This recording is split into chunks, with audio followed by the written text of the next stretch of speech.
Bienvenidos a Convergente TV, Televisión Global y su programa Geopolítica en Debate, un espacio de análisis de los problemas del orden internacional. Esta noche con el tema Guerra ruso-ucraniana en la era post-Biden. And we are American.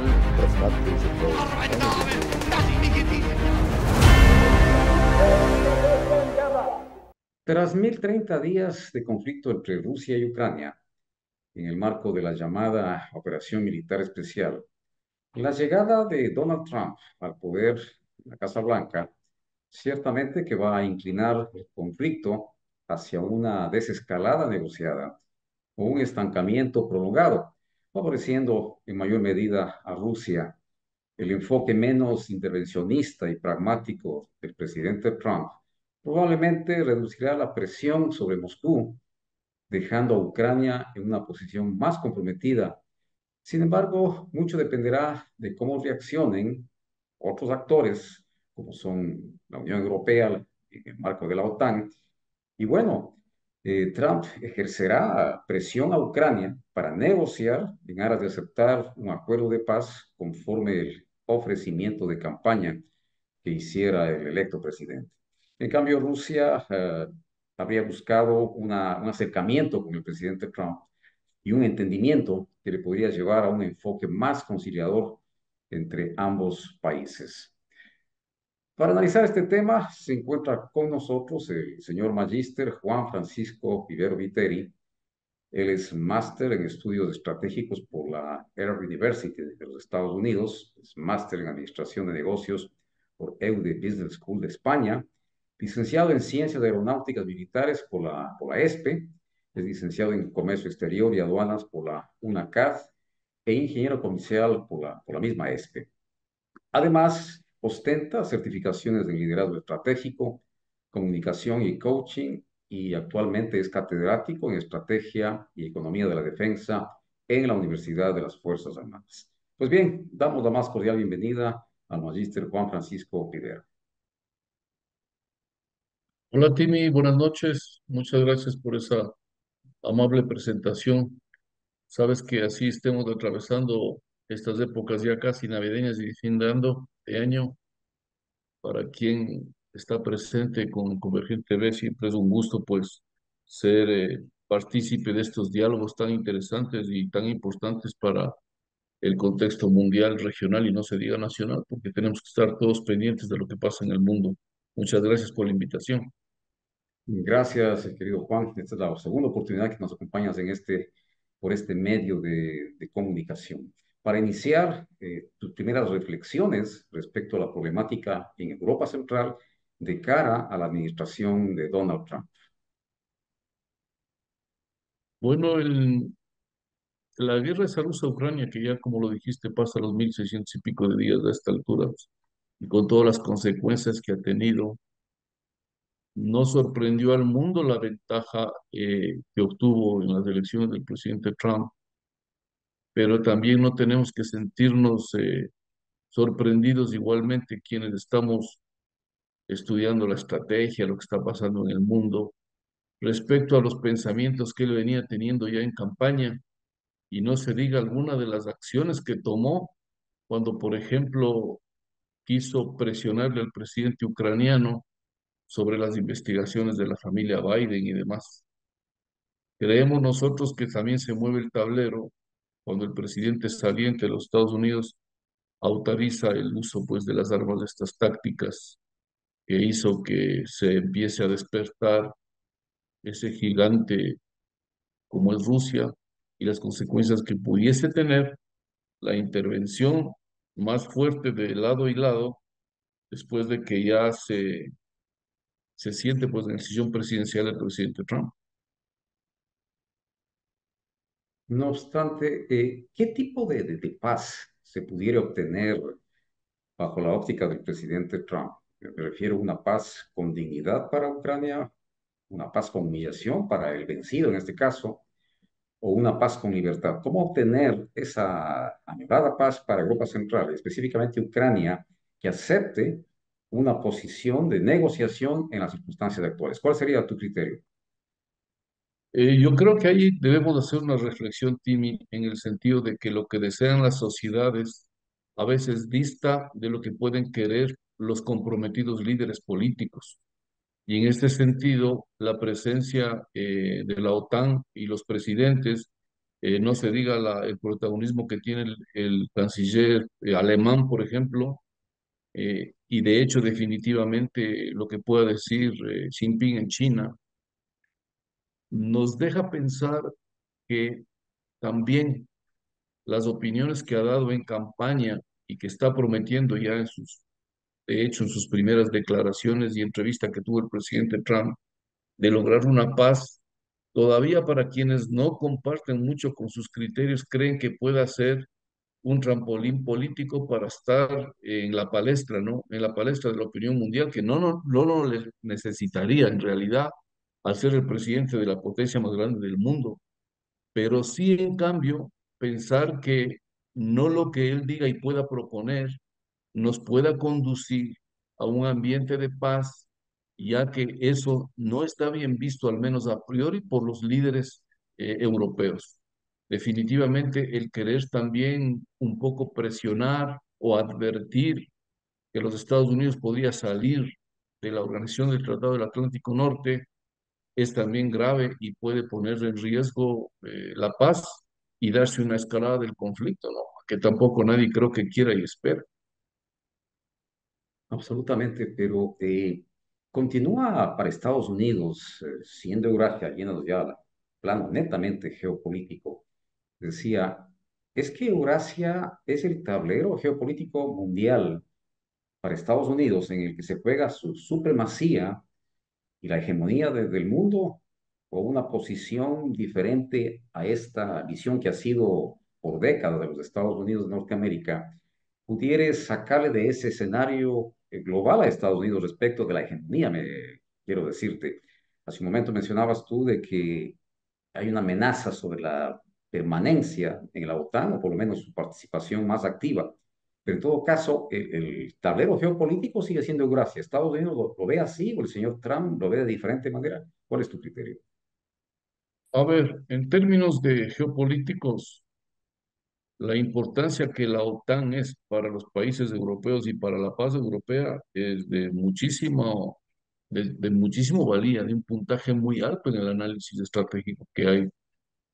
La posición de los Estados Unidos en toda la geopolítica alrededor de la Eurasia, yo creo que no importa qué presidente esté, siempre va a ser importante, siempre va a ser importante y no creo que los líderes a esas alturas puedan minimizar las consecuencias de sus acciones estratégicas. En este sentido, no olvidemos que la historia lo dijo así cuando se minimizó operaciones como Afganistán, como Tormenta del Desierto, eh, y viéndonos bastante más atrás, ¿no? La salida que hubo que hacer del Vietnam. Entonces creo que esos puntos de reflexión ya serán puestos sobre la mesa en el buró político de asesoramiento, de alto asesoramiento estratégico que tenga el presidente Trump, que ya cuando estén sentados van a ir más allá de las predicciones que se hicieron o de las proposiciones que se hicieron pre-campaña, ¿no? O durante la misma.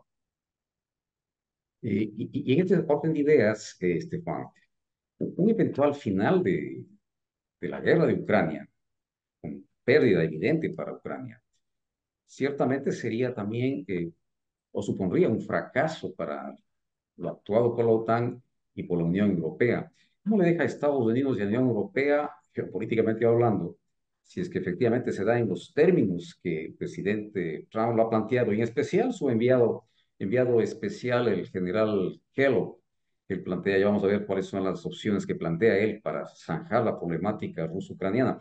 Pero en todo caso, para concretar la idea, ¿cómo quedaría parada Europa o la Unión Europea respecto de un fracaso en las negociaciones y que Ucrania, cuando le quiten el oxígeno, pues tendrá que ceder a las pretensiones de Rusia?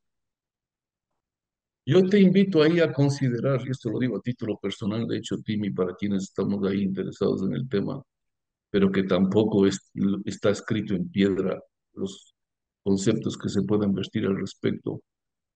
es que en más de una ocasión el presidente Putin ha dicho, estamos dispuestos a que exista un fin del conflicto, un fin de la guerra. El rato que ya hablan un poquito más de paz, lo hace en términos diplomáticos y demás, pero sobre todo él recalca, dice, lo haremos sobre la posición de los territorios que en este momento han sido recuperados por Rusia. Territorios recuperados por Rusia, que del lado de Europa, junto con Zelensky, ahí el presidente ucraniano, sería lograr una paz, pero con una pérdida para Europa. Todavía los portavoces y altos directivos de la OTAN lo están considerando así. Esto hace que, a ver, ¿cómo vemos la OTAN sin los Estados Unidos? O sea, la OTAN y los Estados Unidos son en muchas de las áreas el corazón de la OTAN. Entonces creo yo que este punto que pone el presidente Trump de una eventual salida, o dice, en un día lograré el término de la guerra. Él dice claramente, en un día podré lograr el término de la guerra. Pero ¿será que eso está ligado directamente a que el término de la guerra sea la paz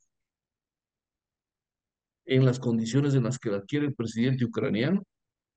Ahí está la dificultad y todo lo que tienen que pensar los líderes mundiales en poder apoyar la decisión o el tipo de propuesta que puede realizar el presidente Trump una vez que esté sentado en la presidencia de los Estados Unidos.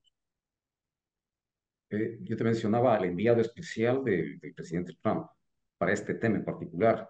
Brevemente revisemos el plan del general Kate Kellogg. Él habla de que tiene redactado un plan específico con elementos principales para zanjar la problemática. Entre uno de los puntos que él menciona, dice, primero, categóricamente retrasar el ingreso de Ucrania a posteriori a la OTAN. Esa es una oferta que viene dentro del plan del señor Kellogg. Dice él, cese del fuego sobre las líneas actuales de enfrentamiento entre ambos ejércitos, en cuyo caso va de la mano de lo que tú dices, que los rusos permanezcan con el Donetsk y con todo lo que han adquirido dentro de la campaña. Eh, Habla de mantener un apoyo militar continuo a Ucrania, armando al país para asegurar su defensa futura. Es decir, aplicando estas doctrinas norteamericanas, una muy similar a la de Theodore Roosevelt en el conflicto entre Rusia y Japón. Es decir, cuando Roosevelt medió en la guerra de Japón en 1905, la idea general era evitar que Japón se siga expandiendo como imperio, pero no dejarle caer a Rusia. Entonces, quizás el concepto sea el mismo, no permitir que Ucrania se caiga como Estado-nación, es decir, seguir aportándoles con armas para que aseguren su defensa, pero tampoco permitir que perdón, que Rusia siga yéndose hacia Occidente. Eso en breves rasgos es el planteamiento del general Kellogg, que él dice que esto llevaría posiblemente a una paz inmediata. ¿Tu criterio?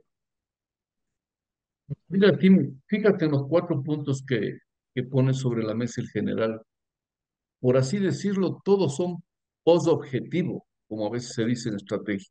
¿Qué quiere decir? Que todo es todo y nada, en el sentido de que, ok, primero revisemos las intenciones que tenía Ucrania de pertenecer a la OTAN, tienen su génesis en poder se aprovechar, dicho entre comillas, de la política que tiene la OTAN de defender a sus estados miembros cuando son atacados, e inclusive de defenderlos con el mismo nivel del uso de las armas. No porque, por ejemplo, Ucrania, por pequeño que sea, no tenía uso de armas nucleares y era atacado con armas nucleares. Toda esta visión que tenía el presidente ucraniano hacía que uno de los primeros caminos, los sí o sí, tenían que ser parte de la OTAN. Entonces, él le pone como primer punto, así lo has leído tú ahora. Y el segundo, ¿me puedes leer el segundo? ¿Cuál era? Que tengo un comentario justamente el segundo que yo le pondría primero, que es la paz, creo, ¿no?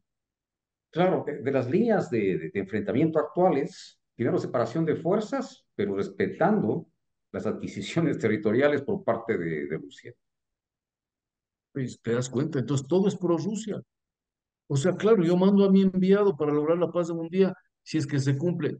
la reflexión estaría puesta en qué de estas cuatro, y no sé si tú conoces, yo no lo conozco, Timmy, definitivamente, qué reacción hubo a las primeras propuestas del general enviado de Trump por parte de los ucranianos. ¿Tienes algo al respecto? No tengo yo.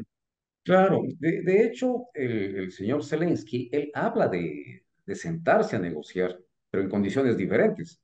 Porque recordemos que lo que dice Zelensky es, muy bien, efectivamente se aplican los 3 o 4 puntos del general Kelo, pero Zelensky dice, ok, dejaremos Ucrania bajo el paraguas de la OTAN respecto de su seguridad. Eso me parece interesantísimo, pero yo quería plantearte otra opción. Más allá de lo que dice Zelensky, recordar también que en años atrás, en 1994, en Hungría, específicamente el Memorándum de Budapest, se aseguraba, y con la firma de Estados Unidos, de Inglaterra, de muchos países, se daba toda la seguridad a Ucrania del respeto a su integridad territorial. Entonces yo decía esto, Budapest, este acuerdo fue a cambio de que Rusia reciba toda la capacidad nuclear de Ucrania, a cambio del respeto a la integridad territorial de Ucrania, cosa que no se produjo. En el 2014, tú recuerdas, se tomaron Crimea, el mundo no dijo nada, las Naciones Unidas fue la que rechazó de plano esta medida, pero ¿a qué voy? Con este ejemplo del memorándum de Budapest, ¿quién llama a creer que Rusia va a honrar los nuevos acuerdos que se logren en el marco de las propuestas de Kellogg, en la aceptación de Zelensky de dejar la seguridad de Ucrania en manos de la OTAN? En definitiva, ¿qué tanto el presidente Putin va a respetar sus obligaciones internacionales en el marco de los nuevos acuerdos que se logren? ¿Qué te diré de pensar del presidente Trump en el sentido de que, regresando a tu reflexión y la pregunta que hacías respecto a la posición estratégica de los Estados Unidos en el área, no creo pues que quienes estén en el Congreso, quienes sean actores principales estratégicos políticos americanos, le vean así nomás de fácil el dejar todo el área esta del Donbass, de Crimea, en, como una fortaleza rusa para el paso específico que hay por ahí, la cercanía de Europa.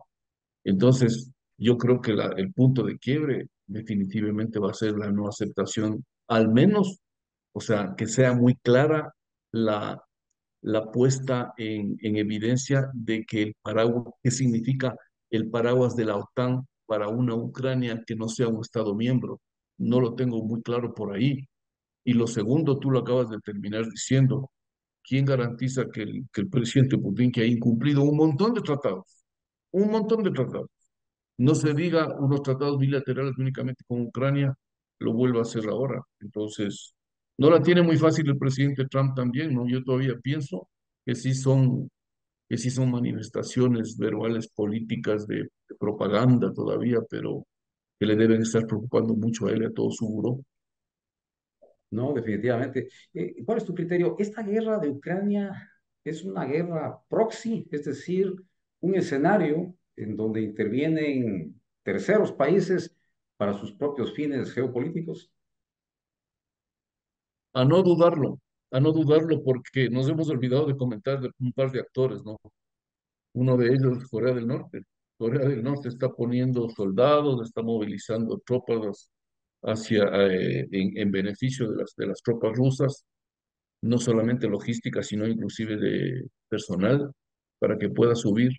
Y de hecho eso da de manifiesto la importancia, la convergencia que hay para poderse involucrar en un conflicto que nació regional y puede tener en algún momento se pensó, y no creo que se haya olvidado de que puede ser el inicio de una guerra mundial, o sabes que hay actores que no hay cómo dejarles de lado, como son la propia China, definitivamente los Estados Unidos, no solamente en la persona del presidente Trump, sino en haber apostado, si mal no me equivoco, más o menos por ahí van las cifras, como 5.000 millones de dólares en esto, y tras de esto hay un actor importantísimo que es el actor financiero y las empresas que están probando sus arsenales. poniendo de propaganda los usos ya pues de las nuevas tecnologías en el conflicto, que es algo que venimos viviendo post Segunda Guerra Mundial y cada vez más, ¿no es cierto, Timmy? Claro que sí. En el evento de que el presidente Trump, y no obstante, yo no creería que los imperativos geopolíticos de los Estados Unidos hayan cambiado, y esa sería parte de esta reflexión, si es que efectivamente han cambiado sus imperativos geopolíticos de ser el hegemón mundial, pero pienso que no. En ese evento no consentido, ¿podrían los aliados europeos llenar el vacío dejado por, supuestamente por los norteamericanos en este conflicto, en el evento no consentido que se dé, que te digo yo? Bueno, esa sí es pregunta de examen y nos toca contestar con todo lo que tenemos a la mano nomás. O sea, yo te recalco ahí que el corazón de la OTAN son los Estados Unidos, no solamente en términos de la presencia de la potencia más grande del mundo, sino en términos doctrinarios, en términos de interoperabilidad, de interoperatividad.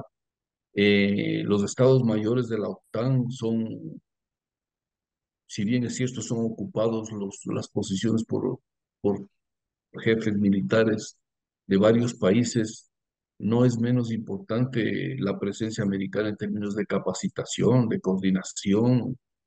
Tras de eso hay empresas americanas de tecnología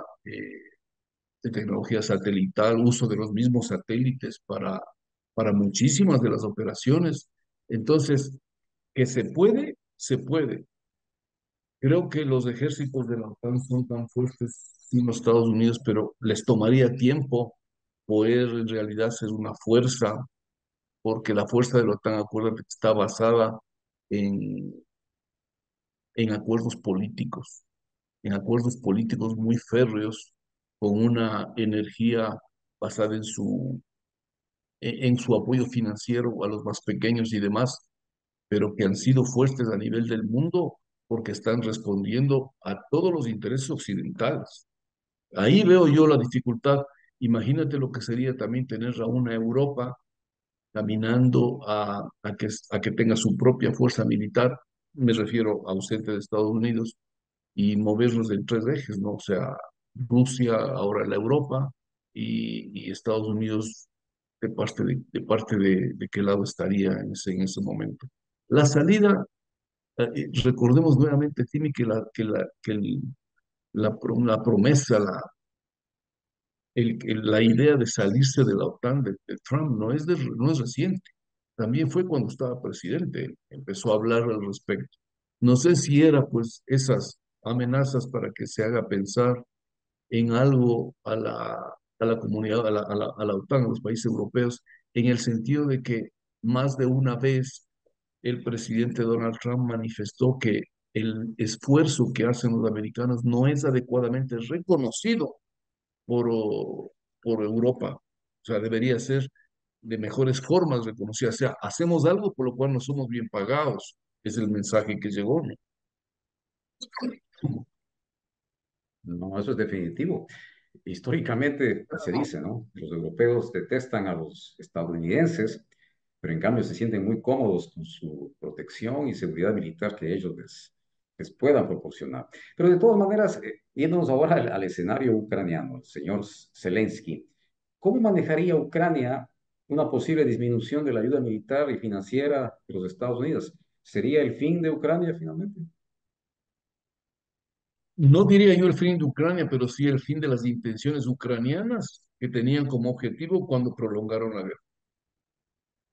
El fin de Ucrania se puede ver a posteriori, pero tener una Ucrania más pequeñita, casi todo aceptado a las pretensiones rusas. O sea, si le cierras la llave, le quitas el apoyo, eso dura muy poco, Tim, dura muy poco.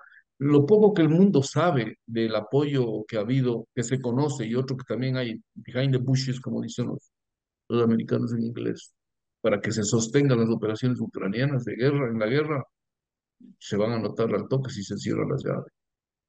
No va a ser muy fácil para ellos, la tienen complicado.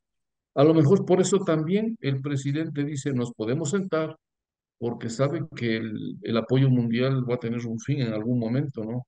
Tampoco es que por no apoyarle a él van a tener problemas los países europeos adentro. Ya te dije al principio, las declaraciones que hubieron recientes del presidente, del canciller alemán, en el cual dice, el mensaje que llega es los esfuerzos que hemos hecho apoyándole, las acciones de apoyo que hemos hecho con Ucrania nos han alejado de nuestras buenas relaciones con Rusia. Ojo por ahí. Claro que sí. En este orden de ideas y en el evento de que el conflicto continúe, ¿qué tiempo pudieran los rusos continuar con esta guerra? Se conoce que evidencian una recesión económica, hay problemas inflacionarios en Rusia hoy por hoy que no se los publicitan mucho, pero que son el corolario de este conflicto que va ya 1030 días. ¿Qué tiempo más Rusia pudiere sostener el esfuerzo de guerra? Y lo propio, ¿qué tiempo más Ucrania está en condiciones de soportar con lo que tiene? Yo en realidad no me arriesgaría a darte un tiempo en términos de meses o de años, pero sí hacer la reflexión de que la que más puede aguantar es la misma Rusia frente a Ucrania. Porque si los problemas rusos pueden derivarse de la falta de recursos por estar en recesión, los otros son la falta de apoyo que se puede costar en un santiamén, porque una autogeneración de recursos para poder afrontar le pone una desventaja tremenda a Ucrania. Verás que estamos yendo a cumplir el tercer año, ¿no?, de guerra, en donde la Ucrania sin la ayuda militar exterior hubiera durado 3 meses. No, absolutamente. Lo que preocupa es que este eventual triunfo de los rusos pone en la mira a otros países. Y ahí quería consultarte qué opinión te merece. ¿Será que los siguientes países, dentro del mismo esquema de volver a anexionar a estos países que fueron parte de la Unión de Repúblicas Socialistas Soviéticas, me refiero a Georgia y Moldavia, que mantienen esquemas muy similares? Generan una república, en el caso de Moldavia, la República de Transnistria, que tiene los mismos problemas, un grupo prorruso, a instancias del mismo presidente Putin. Georgia tiene un escenario similar. Entonces, si es que Ucrania finalmente es derrotada, que es lo que va a suceder, lo más previsible, los siguientes estados que estarán en el mismo problema serán Georgia, Moldavia, quién sabe que Lituania o los países del Báltico. Interesante, verás, la reflexión esa. Yo lo que te diría es regresar a ver un poco al pasado y comparar estos países con lo que Ucrania ha venido siendo en los Estados Unidos. Te voy a hacer una reflexión. Año 1994, estaba haciendo el Air War College yo, y había oficiales coroneles, generales de varias partes del mundo, en donde el protagonismo de los ucranianos era muy fuerte y de la gente de Georgia, de los otros países, era todavía bastante limitado, bastante pequeño. ¿Qué quiero decir?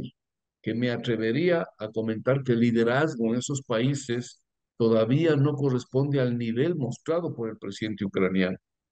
Entonces, con la historia, esta corta de 3 años, creo que estos países la tendrían muy difícil porque dirían, si acá pasó eso, a nosotros y una vez nos tenemos que ir arreglando. Entonces, las pretensiones de estos países, que no las conozco a profundidad, siendo muy sincero, eh, en términos territoriales, al menos no han salido tanto a la luz como era toda la región del Donbass y de Crimea, que se viene discutiendo desde hace bastante tiempo antes de la guerra.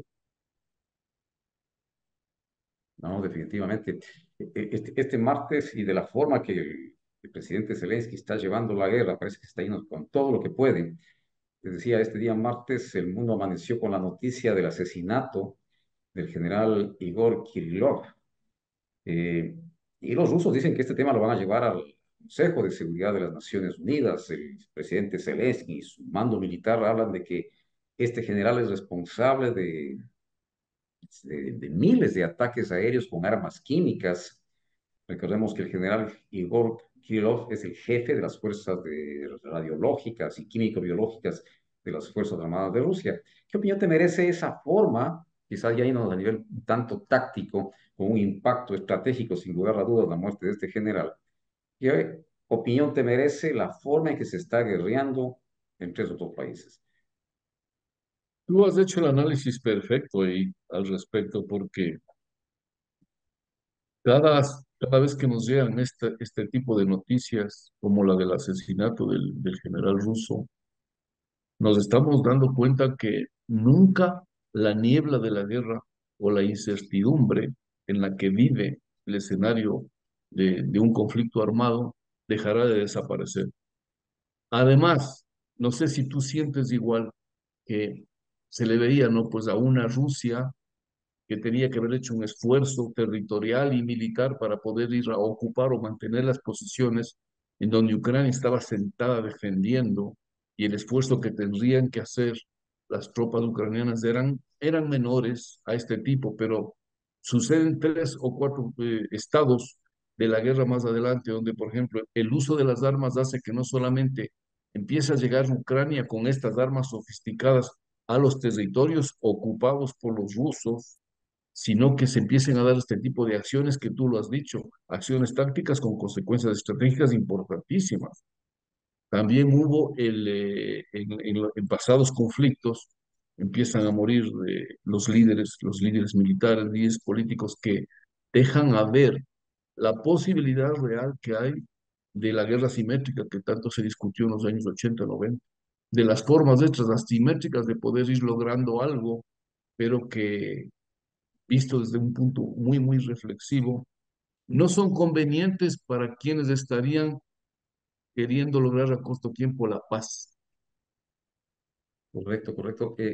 Bueno, ¿de qué manera afectaría a la política del presidente Donald Trump a la percepción de seguridad global de ese liderazgo que, mal o bien, los Estados Unidos ha llevado en estos últimos tiempos?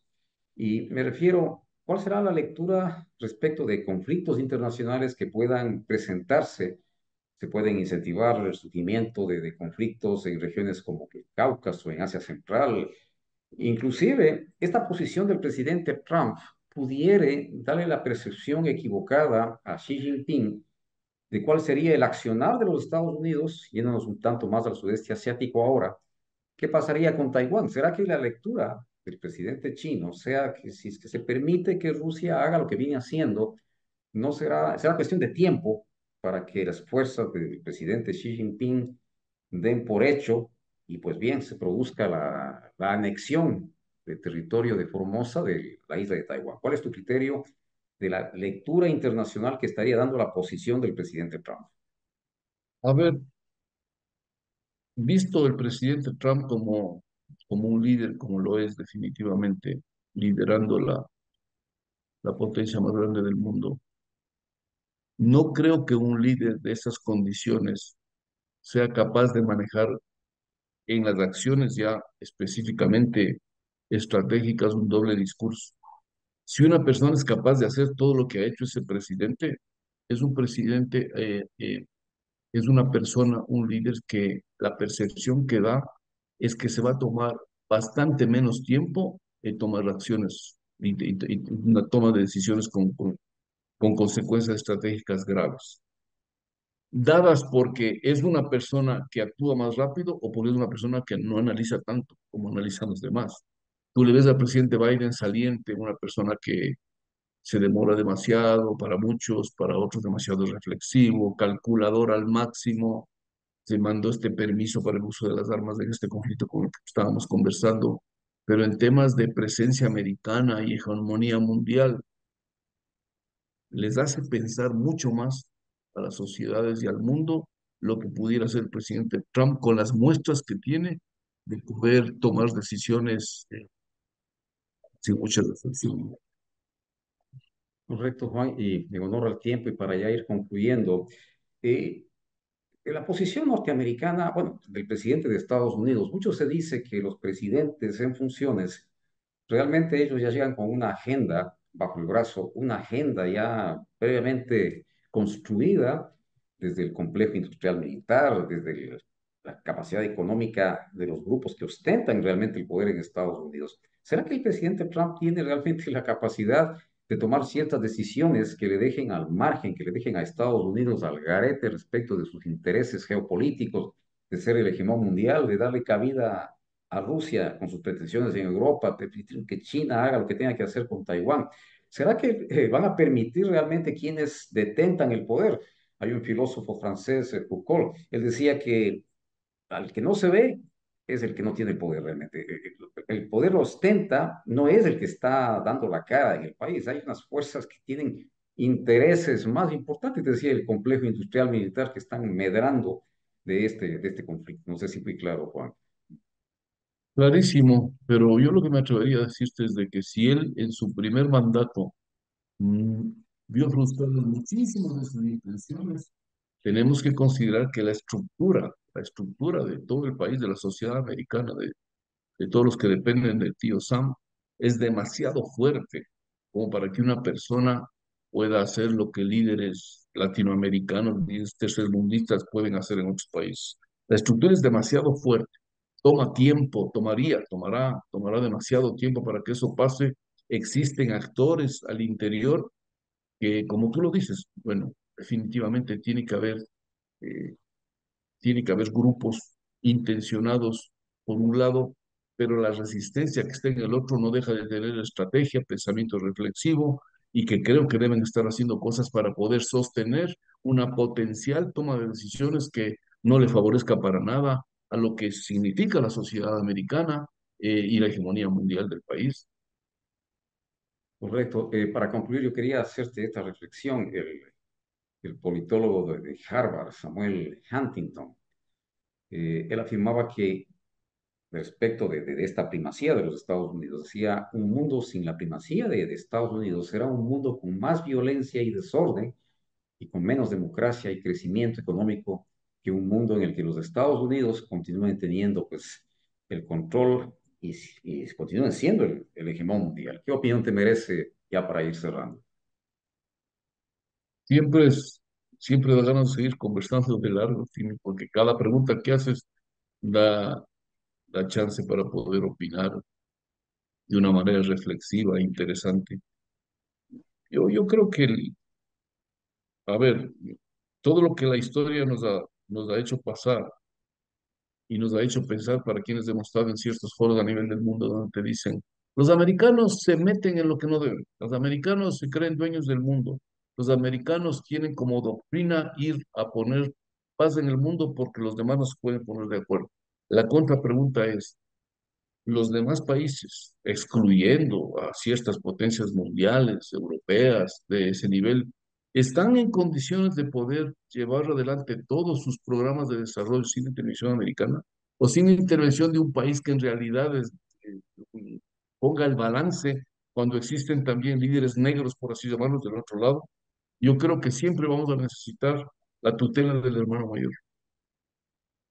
Sí, definitivamente el rol de la policía del mundo pienso que no se debería perder.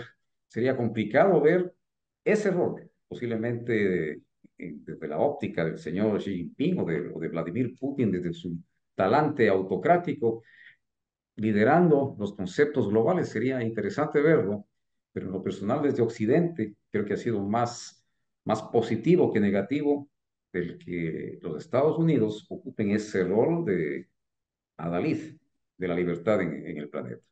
Bien, gracias Juan por los criterios vertidos. Quiero concluir agradeciendo al señor Magíster Juan Francisco Vivero por su erudición y criterio muy bien informado en un tema de tanta complejidad y en un tiempo tan corto.